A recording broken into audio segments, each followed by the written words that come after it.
Hello my beautiful friends, আমি Soumya travel with মিতে আপনাদের সকলকে স্বাগত। জামশেদপুরে আজকে তৃতীয় দিন, আর এখন আমরা চলেছি ডিমনা লেকের উদ্দেশ্যে। তো ডিমনা লেক হচ্ছে জামশেদপুরের একটা বড় লেক, এবং এই ডিমনা লেক থেকেই গোটা জামশেদপুরে জল সাপ্লাই হয়। চলুন ডিমনা লেক দেখে আসি, আর কেমন লাগলো সেটাও অবশ্যই জানাবেন কমেন্ট করে।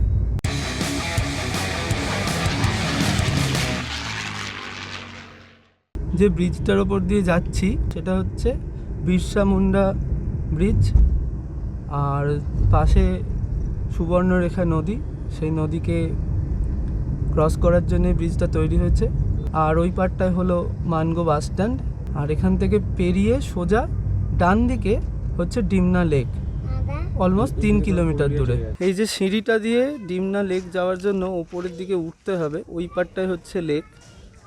আর এই লেকের জলটা ছাড়লে এইখান দিয়ে এইগুলোই এক একটা গেট, এবং এখান থেকে জলটা ছাড়লে এইটা দিয়ে এই দিকটা দিয়ে জলটা ওখানে গিয়ে চলে যায়।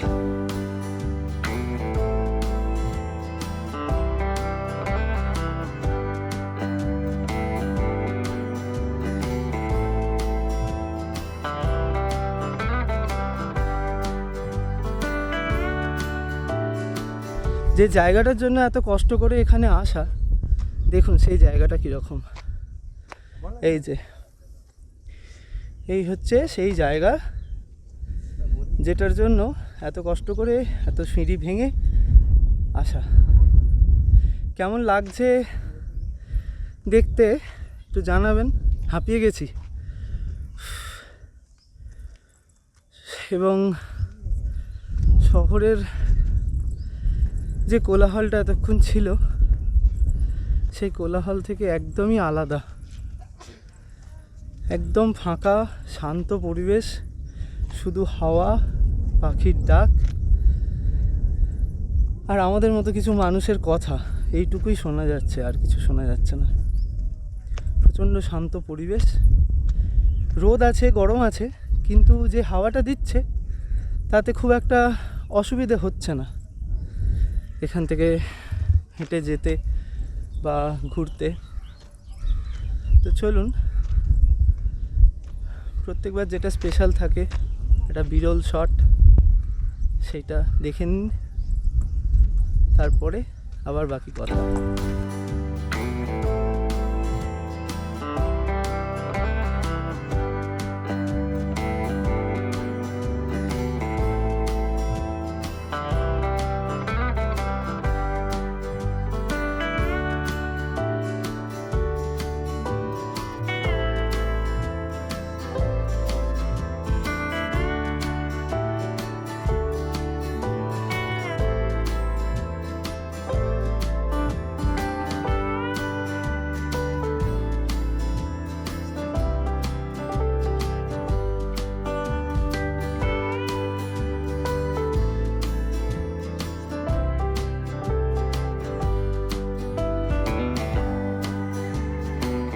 ডিমনা লেক দেখলাম, এবং তার পাশ দিয়ে একটা ছোটো রাস্তা গেছে, ছোট খুব একটা নয় যদিও। এই যে একটা রাস্তা করা আছে, আর এই পাশটায় একটু বাঁধ মতো দেওয়া আছে একটা।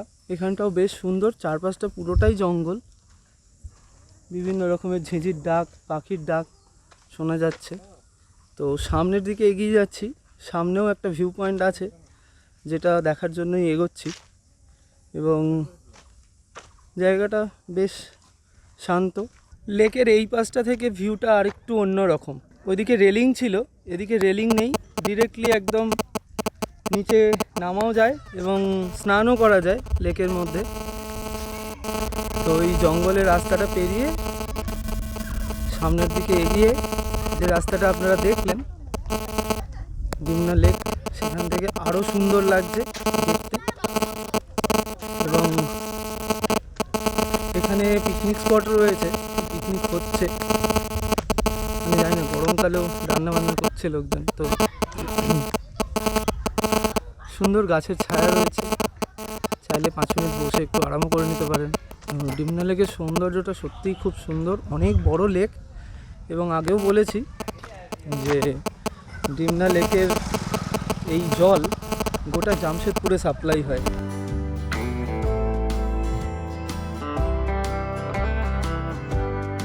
চলে এসেছি দলমা ওয়াইল্ড লাইফ স্যাংচুয়ারি।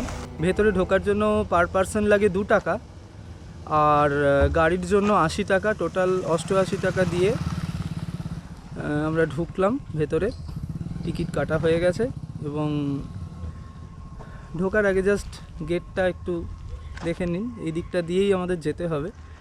আর এইখানে হচ্ছে একটা হাতি রাস্তা বল, হাতি থাকে এখানে। বেলা বেড়ে গেছে, এখন ঘড়িতে বাজে প্রায় 11:30, তো সেই কারণে হাতিরা সব ভেতরে চলে গেছে।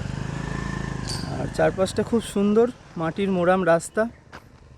আর ভেতরে ঢুকছি, চলুন কি কি দেখতে পাই আপনাদেরকেও দেখাবো।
দলমা পাহাড়ে অনেকটা উঁচুতে উঠে পড়েছি।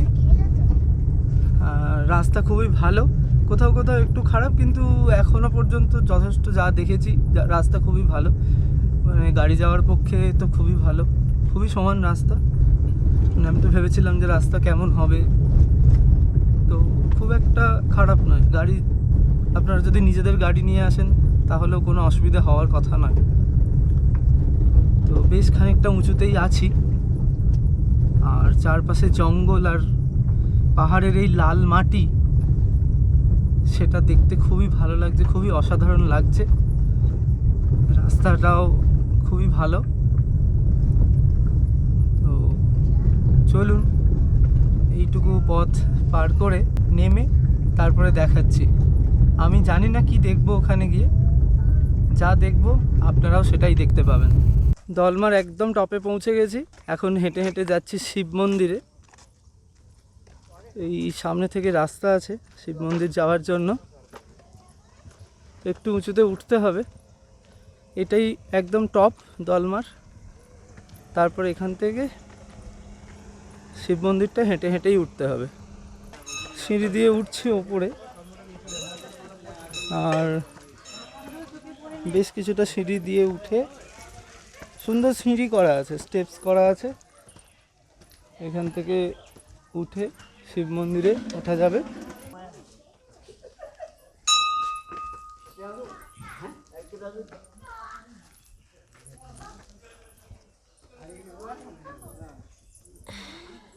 এই যে সিঁড়ি দিয়ে এরকম একটা ছোট্ট গুহার মধ্যে উঠতে হবে।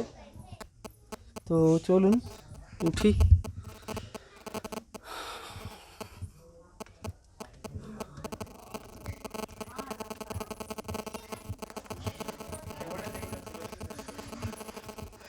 তো গুহার ভেতরে বেশ অন্ধকার রয়েছে, তো ওয়েদারটা বেশ ঠান্ডা ভেতরে। এই যে পুজো দিচ্ছে সবাই, পুজো নিয়েছি, পুজো কিনেছি আমরাও। হর হর মহাদেব, হর হর মহাদেব, হর হর মহাদেব।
মন্দিরে পুজো দেওয়া সেরে এখন আমরা উঠছি দলমা পাহাড়ের টপে।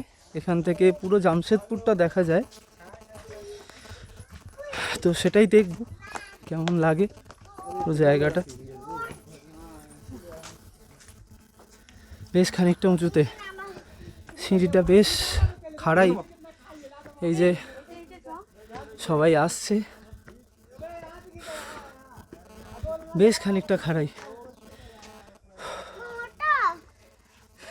রোদও বেড়ে গেছে এখানে। সকালে ডিমনা লেকে যখন ছিলাম তার টেম্পারেচারের থেকে এখন টেম্পারেচার অনেক বেশি। এখন ঘড়িতে অলমোস্ট 1টা বাজে। তো একটু সিঁড়ি দিয়ে ওঠাটা একটু কষ্টকর হচ্ছে, কিন্তু একটা সুন্দর ভিউর জন্য এটাই উঠতেই হবে, সেই কারণে যাচ্ছি। তো চলুন দেখি কেমন লাগে দলমার টপ এবং তার ভিউ। এখানে একটা ওয়াচ টাওয়ারও আছে, তো ওয়াচ টাওয়ারে উঠি। এবং সত্যি ওয়াচ টাওয়ারে উঠতে উঠতে বোঝা যাচ্ছে জায়গাটা খুব সুন্দর লাগছে। এই যে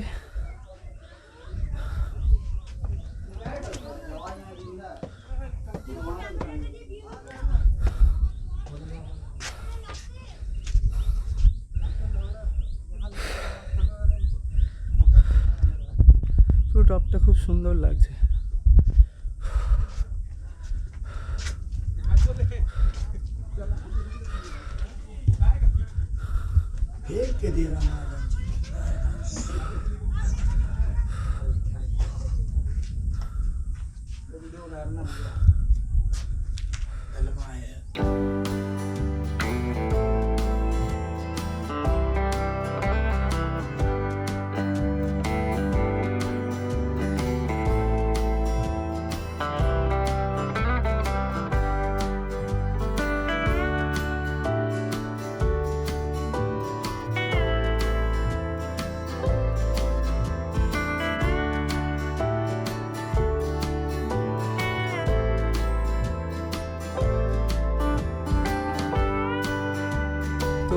আমাদের প্ল্যান ছিল সেটা হচ্ছে যে আজকে ডিমনা লেক দেখে বিকেলে 4:50 জনশতাব্দী ধরে হাওড়া ফিরে যাওয়ার। কিন্তু হঠাৎ করে প্ল্যান চেঞ্জ করে এই দলমার ট্যুরটা অ্যাড করলাম। তো আমার যেটা মনে হলো সেটা হচ্ছে যে এইটা না করলে, এখানে না এলে পুরো জামশেদপুরের ট্রিপটা অসম্পূর্ণ থেকে যেত। তো যে কারণে এই জায়গাটায় আসা। তো পুরো ভিউটা তো আপনারা দেখলেনই। সত্যি এই জায়গাটায় না এলে আমাদের ট্রিপটা অসম্পূর্ণ রয়ে যেত। তো রিজুকে অসংখ্য ধন্যবাদ। তো ও নিজেও একটা দিনের অফিসের ছুটি নিয়ে আমাদের সাথে এলো, ইনস্ট্যান্ট গাড়ি বুক করলো। তো তাকেও অসংখ্য ধন্যবাদ। এবং যে কারণে এখানে আসা, সেই কারণটা সত্যি মনে হচ্ছে যে এখানে না আসলে অনেক কিছু মিস করে দিতাম। এত সুন্দর একটা ভিউ, গোটা জামশেদপুরের যে এরিয়াটা, সেই এরিয়াটা দেখা যাচ্ছে। টপে যে শিব মন্দির ছিল, শিবের পূজা দিলাম আমরা, তো সেটাও একটা উপরি পাওনা। ভোলা মহেশ্বরের আশীর্বাদ পাওয়াও একটা উপরি পাওনা। তো যাই হোক, এরপরে আর কি দেখবো না জানি না, কিন্তু যদি এটাতেও আমাদের ট্রিপটা এন্ড করতে হয় তাহলেও আমার মনে হয় কোনো আক্ষেপ থাকবে না।